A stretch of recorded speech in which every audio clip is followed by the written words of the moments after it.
Back live tonight here on In Focus. Inkatha Freedom Party says the party's NEC is still meeting and could not confirm a City Press report on its founding father, Mangosuthu Buthelezi, and the upcoming 2024 general elections. Now, according to the publication, the IFP plans to honor Buthelezi by using his face on their T-shirts, posters, and even the ballot. Political analyst Professor Bheki Mngomezulu joins us now for more on that conversation.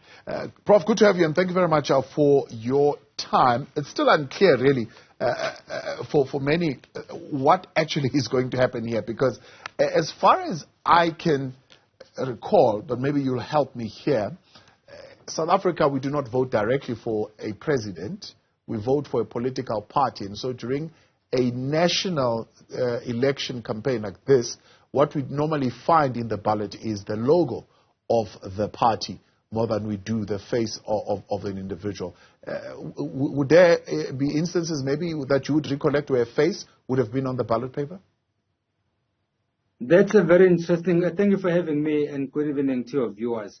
That's a very interesting question indeed. I think the political dynamics are changing a little bit, more especially because we'll be having independent candidates.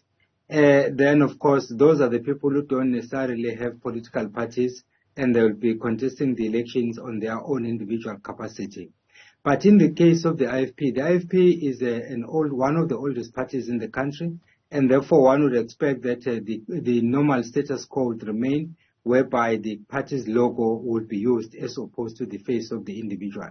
But anything is possible, my brother, because with this 2024 election coming, others have already doubted it, the 1994 repeating itself. So we just wait and see. But on the point, let's look at that. If indeed it is something that they would consider, they are mulling over it. It's a proposal where we are told that the NEC of the IFP is discussing. We tried to confirm with them whether that report indeed is on point. While others are saying the reporters are jumping the gun when the IFP has not made a decision on it. But let's look at it though. Would it be a gesture to honor the late founder of the party, or this could be a political message of some sort? There are always two sides to the coin. You recall that even during the 2019 general election, there was a debate as to whether the face of Nkosi Nhlabisa, who is the current president of the IFP, was going to be used, or if they were going to use the late Prince Mangosuthu Buthelezi's face. They ended up, that's on the T-shirts, they ended up using Nkosi Mangosuthu Buthelezi's face, and the argument at the time was that he has been given the emeritus president status, and then they were honoring him. And then if they were to do it again this time and say, because he has now passed on, so they are basically showing their respect to him, that is an argument they could put on the table. While there is nothing wrong with that, but then the other side of the coin is that the party now has a leader in Nkosi Nhlabisa, and he has been in this office for some time now, and some of us had expected that his face was going to be used in 2019. So if it wasn't used in 2019, it wasn't used in 2021, and now we're in 2024 next year, if they don't use his face, the question is, when will his face ever be used? And then that is one thing in terms of the T-shirts. Then on the side of the ballot papers, if there is any leeway that people can either use a logo or a face, then that will be determined closer to the time. But from where I'm standing, which is the point we are also making, we use the logos for political parties, and then as for the independent candidates, my assumption, I'm not sure, but my assumption is that in that case, maybe they might then use the faces of those individuals because they don't have any political parties, unless they prescribe for them that they must individually produce a logo, which I think might be another problem, because some would say we don't have money to do that and so on and so forth. So just watch the space, my brother, honestly. So let's tease it out a little bit more with what you're saying, right? Can we then look at this, as others are saying, that this could be a political message, maybe not a good political message, but a political message that says to the voter, the current IFP leadership is not confident in the face of the current leader to take them through over the hurdle in 2024. Others would say, well, this is a political strategy that speaks to brand loyalty, where Mangosuthu Buthelezi is a easily recognizable brand for people to associate with. And then maybe then we could broaden that and say, is it selling a false narrative because he's no longer the leader of the party? In both questions, the answer, unfortunately, is yes.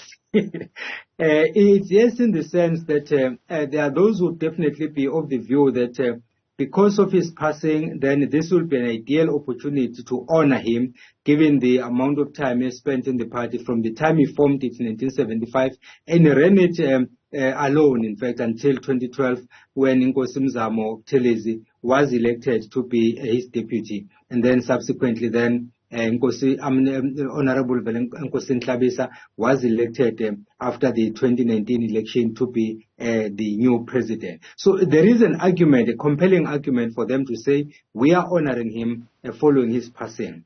But then on the other hand, the other wrong message is that are you then saying that the current leader, that is Nkosi Nhlabisa, is not having the same say kind of appeal to the electorate that Nkosi Mangosuthu Buthelezi did, which is correct, in fact, given one, the age difference, and then, of course, the fact that Nkosi Buthelezi has been the face of the party since 1975. And then the third point is that the 2024 general election will be a tough one. It will be tough for all political parties, the ANC included. So it's not going to be a walk in the park. It's going to be tough, and therefore, you may then argue and say, let us look at the situation. What will benefit us most as the IFP? Are we going to benefit if we use Nkosi Nhlabisa, who is the current leader, or if we use the late Mangosuthu Buthelezi as the face of the party? So those are the kinds of discussions which I think they are engaging in. And then what will be the implication of that?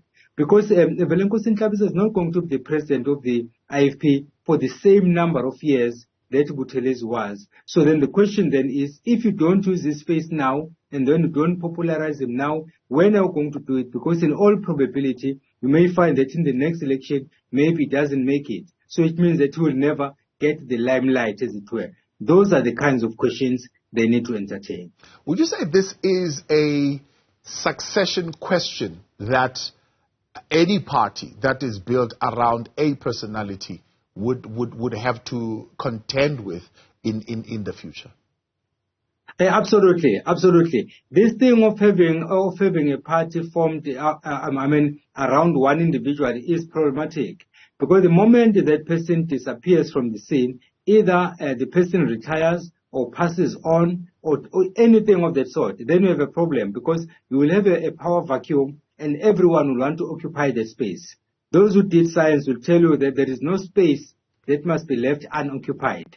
If you and I think that the space is empty, scientists will tell you, no, it's not empty, there is air in that space. So the same applies in politics. We saw this happening with the NFP when Gamakwaza Msebi took ill, and then there was a political void, as it were, because they failed to follow the constitution of the party, which dictated that Mr. Kekana was supposed to be the one running the affairs of the party, given the fact that Gamakwaza Msebi had been incapacitated. So in this case then, you no longer have Prince Mangosuthu Buthelezi, but you have the new leadership. But if there is no clear succession plan, then you have a problem, because everyone would want to take over. Like right now, we have the leader in Nhlabisa, but there are people who are saying that no, the manner in which he ascended to this office is not through the normal channels, and therefore some don't give him the respect that he deserves. Although he's a loyal member of the party, and in fact he's a seasoned member of the party from what I know, but then of course we'll always have people